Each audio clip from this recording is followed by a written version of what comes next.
tuli välja, et inimene ei saagi seda teha. See ongi sama asi, mida Rõivas ütleb, et me ei ole võimelised tagama inimestele piisavalt palju õppematerjali ja ka eksamitele saamist. Igasugust pakasuuhat on viimasel ajal nagu hakanud järjest rohkem välja tulema ja väga hea, et on hakanud välja tulema. Aga põhimõtteliselt keele küsimuses on probleem selles, et ega seda ei lahendagi, ütleme siin ühe päevaga ära, kui sa 25 aastat oled lasknud lihtsalt vett merre voolata. Et kogu see integratsiooni poliitika on ju olnud puhas pakasuuha kogu aeg, hirmus raha raiskamine ja pakasuuha. Ja tõepoolest minu meelest on mõistlik küsida lätlastelt, et mis siis lätlased teistmoodi teevad. Ja meil kuidagi ei saada hakkama, et siin on ikkagi kapitulantlik hoiak olnud ja probleem on milles. Et me teame, eks ju, et sotsid on alati väga kapitulantlikud olnud. Keskerakond samamoodi selles küsimuses, suur osa tema valijaskonnast on venekeelne, aga IRL-i ja Reformierakonna kahepalgelisus sellel teemal on lihtsalt karjuv. Et nad ühest küljest võtavad mingeid poose kui siis nii-öelda rahvuslikud erakonnad ja teisest küljest on aastaid lihtsalt lasknud asjadel hapuks minna. Ja siis, kui see hapu välja tuleb, siis tehakse järjekordne järeleandmine. Et mina ütleks küll, et IRL ja Reformierakond on selles konkreetses keele küsimuses võtnud sama hoiaku, mis on sotsidel, ehk see on siis estofoobse hoiaku.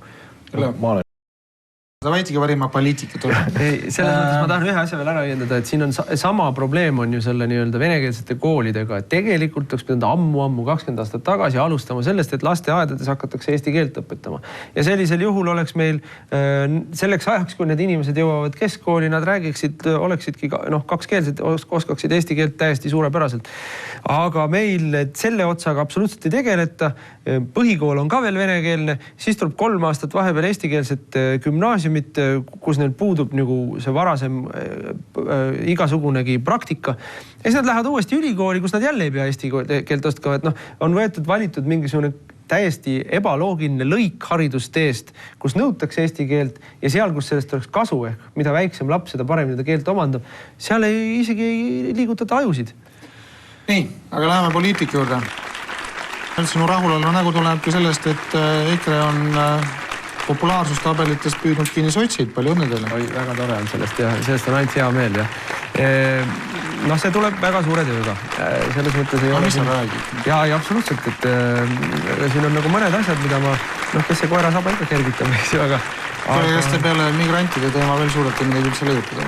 Meil on väga paljusid teemasid, mis meil on olemas ja leiutatud, aga praegu on need teemad kuumad. Meie valijaid ja arvestatavat osa Eesti avalikust, need teemad panevad muretsema ja nad otsivad eestkõnelejat ja meie oleme selleks eestkõnelejaks. Sealt see protsendi kasv tuleb. Me oleme kõige usaldusväärsemalt või usutavamalt need eestkõnelejad, et kui siin mõni teine erakond nüüd üritab seda sama teemat ka kuidagi hakata käsitlema, siis nad on oma kredibiilsuse tegelikult juba viimase aasta jooksul maha mänginud. Ütleme nii, et tegelikult tallute IRL-i kirstukanel, aga ma lõpetan su kiidulaulu nüüd ära.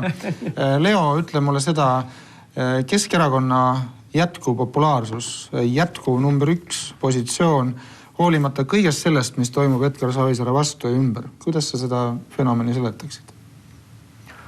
See on tegelikult läheb tagasi vastandusse Savisaar-Ansip sellesse kunagisse nagu... Aga Rõivast ei ole Savisaarele üldse mingit vastandujat ega...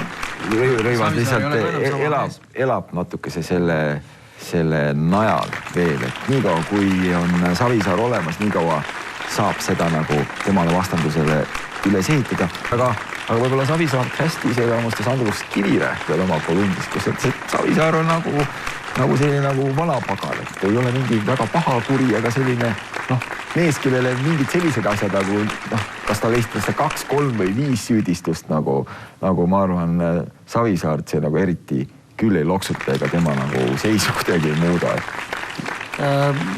Leo, mis sellepärast, et lõpuks ometi oled sa teinud tänases saates täiesti geniaalsed avaldusiga väljaspool oma ala ehk siis väljaspool sõjandust ja meie vaatajatel on alati hea meel kuulda sinu arvamusi kogu spektri ulatuses. Küsin mõlema mehe käest. Öelge mulle, et see viimane juhtum Savisaarega, talle klopsiti kokku siis vanas kastmes uus süüdistus, kus ühtegi uut momenti tegelikult ei ole. Ma ei saa üldse aru sellisest nõudmisest, et noh, kapo teeb seda tööd, mis tal on antud teha, eks ju, aga selles konkreetses kaasuses ma ei saa üldse aru, miks nad lootsid, et neil hästi läheb. See süüdistus ongi see, mida me ootame. Meil on vaja näha süüdistust. Ma pean siin nüüd katkestama, sest et meie saate aeg saab läbi. Ma soovin, et EKRE toetusreiting veel tõuseks. Leole ma soovin edu sõjanduse vallas. Ja EKRE soovime ka edu, sellepärast, et me teame, et enamik süüdistusi on ju pastakast välja hinnatud. Head õhtut vaatajatele, uus Vabamate klubi järgmisel korral.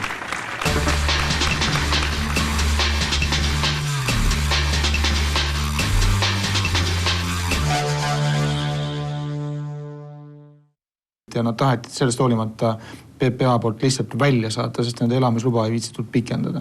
Ühesõnaga sellised lugusid, kus me tõukame ära formaalsete põhjustega neid, kes tahaksid siin olla, on viimasel ajal kuhjunud täielikult liiga palju. Ma olen ise olnud alati kultuurautonoomia pooldaja nagu valas vabariigis, et kõik rahvad, kes siin meil elavad, neid on nüüd siin kogunenud.